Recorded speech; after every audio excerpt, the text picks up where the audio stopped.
संज्ञा के बारे में हम लोग पढ़ेंगे। संज्ञा यानी कि नाउन, संज्ञा यानी कची नाउन, नाउन को कची कहते हैं, संज्ञा कहते हैं। नाउन है वो कहेगा कोई ना कि नौवा की पत्नी को नाउन कहते हैं, बिल्कुल गलत है ना। देहाती स्थान में होता है कि नौवा की पत्नी को नाउन कहते हैं, है ना, लेकिन वो नहीं है, सब हंसने के लिए, हाथ से रस उसमें पाया जाता है, ठीक ना। लेकिन यहाँ पे कैसे कहेंगे, संज्ञा कहेंगे, मैंने जिससे किसी व्यक्ति, वस्तु, स्थान, भाव आदि के नाम हो उसे संज्ञा कहेंगे। क्योंकि हम लोग व्याकरण पढ़ रहे हैं, सामाजिक रीति रिवाज नहीं पढ़ रहे कि नौवा को पत्नी को नाउन कहेंगे, वो गलत हो जाएगा, है ना। अब मिलेगा नंबर 0, इसीलिए ध्यान से समझ रहे हो सब कोई, है ना, कि किसी व्यक्ति, वस्तु, स्थान, भाव आदि के नाम को क्या कहते हैं, संज्ञा कहते हैं, ठीक है। जैसे कि पत्थर, ये हो गया किसी वस्तु का नाम, है ना। मनुष्य, है ना, किसी व्यक्ति का हो गया, है ना, व्यक्ति को दर्शा रहा है ना। और मूर्खता भाव दर्शा रहा है। राम व्यक्ति का नाम बता रहा है, सेना समूह का नाम बता रहा है, तो इसे हम कैसे कहते हैं, संज्ञा। साधारण भाषा में बोले तो किसी भी नाम को संज्ञा कहते हैं, है ना। Noun is the naming word, कोई भी नाम को कैसे कहते हैं, संज्ञा कहते हैं, ठीक है। अच्छा, संज्ञा के मुख्य रूप से 3 भेद होते हैं, मुख्य रूप से 3 भेद, पूर्ण रूप से 5 भेद, पूर्ण रूप से 5, मुख्य रूप से 3 भेद, ठीक है ना। देखो पहला कौन है, तो व्यक्तिवाचक संज्ञा, कौन संख्या, व्यक्तिवाचक संज्ञा यानी कि प्रॉपर नाउन, ठीक है ना। तो देखो व्यक्तिवाचक संज्ञा कैसे कहते हैं, तो जिसे किसी विशेष व्यक्ति, विशेष, जिसे कैसे किसी विशेष व्यक्ति या स्थान का बोध कराते हैं उसे कैसे कहते हैं, व्यक्तिवाचक संज्ञा। जैसे गंगा, गंगा से बोध करा रहे हैं यानी गंगा नदी। तुलसीदास, तो तुलसीदास कवि। पटना तो खास शहर। राम तो खास भगवान राम है, तो फिर कोई और खास राम को बता रहा है, ठीक है। हिमालय तो खास पर्वत को बता रहा है, तो इसलिए क्या हो जाता है, व्यक्तिवाचक संज्ञा। क्या हो जाता है, व्यक्तिवाचक संज्ञा।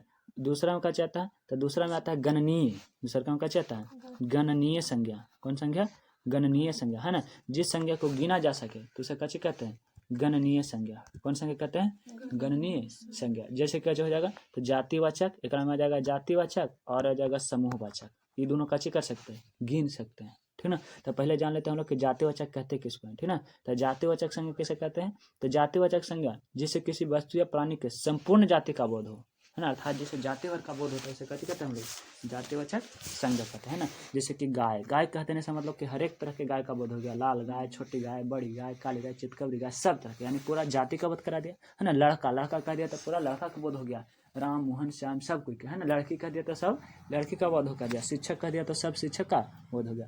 पहाड़, मनुष्य, पहाड़ सब पहाड़, मनुष्य सब मनुष्य, है ना।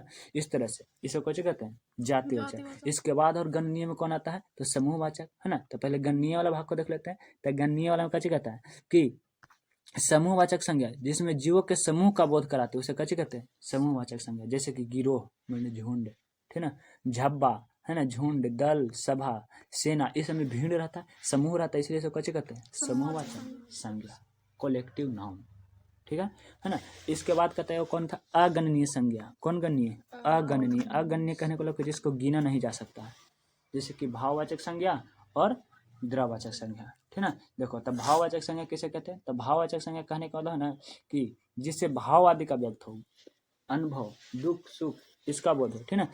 भाववाचक संज्ञा व्यक्ति के पदार्थ या धर्म या गुण का बोध कराते उसे कैसे कहते हैं, भाव। जैसे कि अच्छाई, इसको हम लोग देख नहीं सकते, छू नहीं सकते, अनुभव नहीं कर सकते, अनुभव कर सकते हम लोग के, है ना, देख छू नहीं सकते, उसे कैसे कहते हैं, भाववाचक। जैसे कि चौड़ाई, है ना, फीता को देख सकते हैं, नाप रहे हैं, नापने वाला को देख सकते हैं लेकिन लंबाई को नहीं ना देख सकते हैं, चौड़ाई को। मिठास, मिठाई को देख सकते हैं लेकिन मिठास को देख सकते हैं। तीखा, मिर्चा को देखेंगे लेकिन इसका तीखापन को, तीसम का लंबाई, वीरता, पढ़ाई, है ना। मोबाइल को देख रहे हो, लिखा हुआ अक्षर को देख रहे हो लेकिन ध्वनि को नहीं ना, तीसम का आ जाएगा भाववाचक, ठीक है।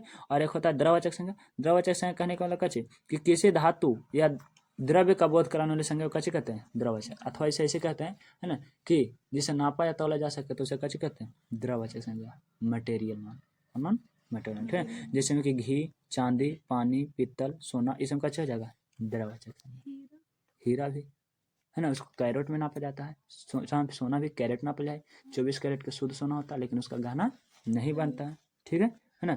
आगे के भाग में देखो, आगे के भाग में क्या है, क्वेश्चन आंसर, ठीक है। कैसे कहता है कि कृपणता, कृपणता शब्द कौन सी संज्ञा है ना।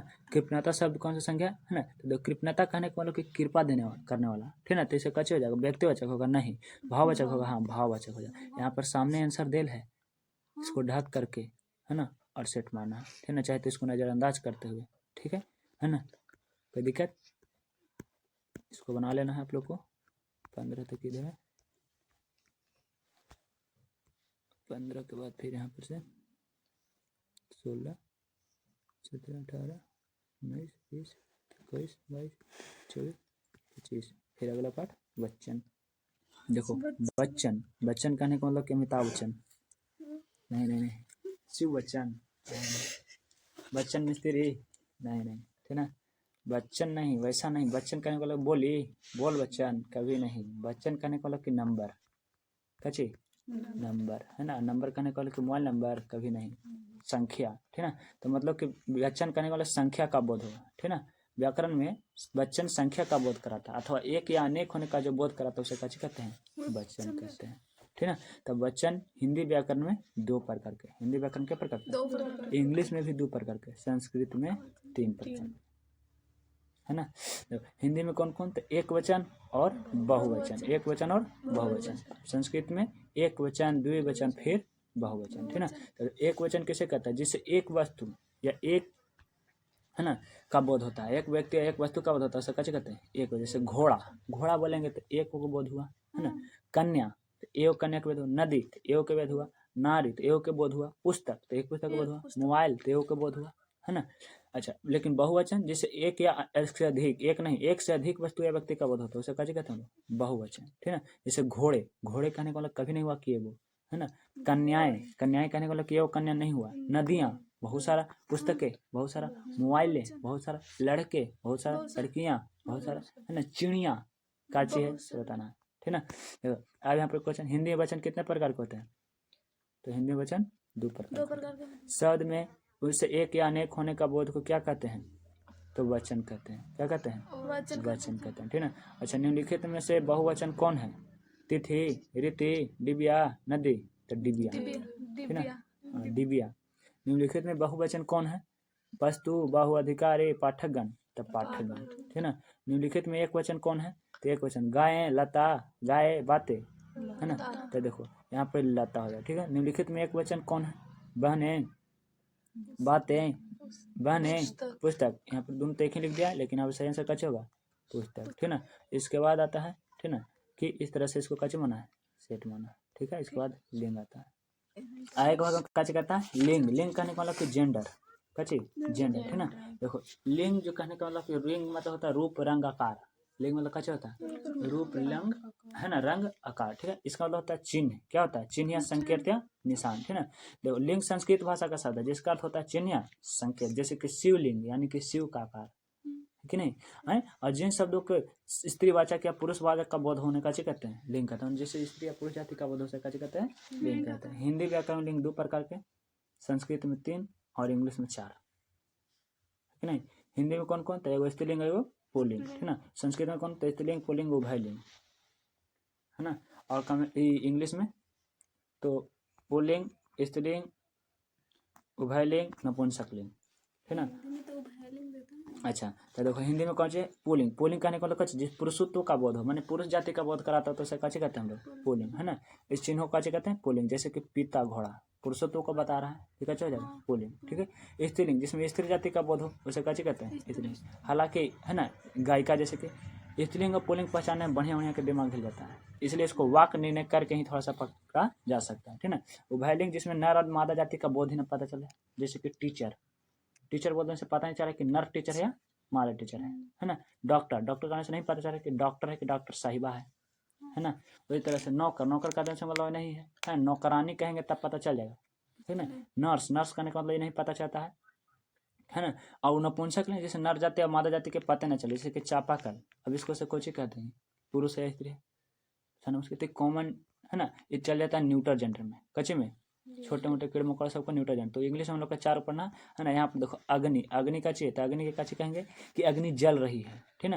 देखो जकरा में, है ना, स्थिति कैसे हो जाएगा, स्त्रीलिंग, कैसे हो जाएगा, स्त्रीलिंग, ठीक ना। अभिलाषा, तो तेरी अभिलाषा पूरी हो, तो कैसे हो जाएगा, स्त्रीलिंग। अवस्था, अवस्था में कैसे कि मेरी स्वास्थ्य की अवस्था ठीक नहीं, तो कैसे होगा, स्त्रीलिंग। माने कि में पता चले कि स्त्री के बोध करा रहा है ना, तो स्त्रीलिंग। पुरुष जाति का बोध करा रहता है पुल्लिंग। जैसे आकाश नीला है ना, तो आकार में बड़ा, देखो कुछ कुछ ट्रिक है जैसे से स्त्रीलिंग पुल्लिंग पहचाना जा सकता है ना।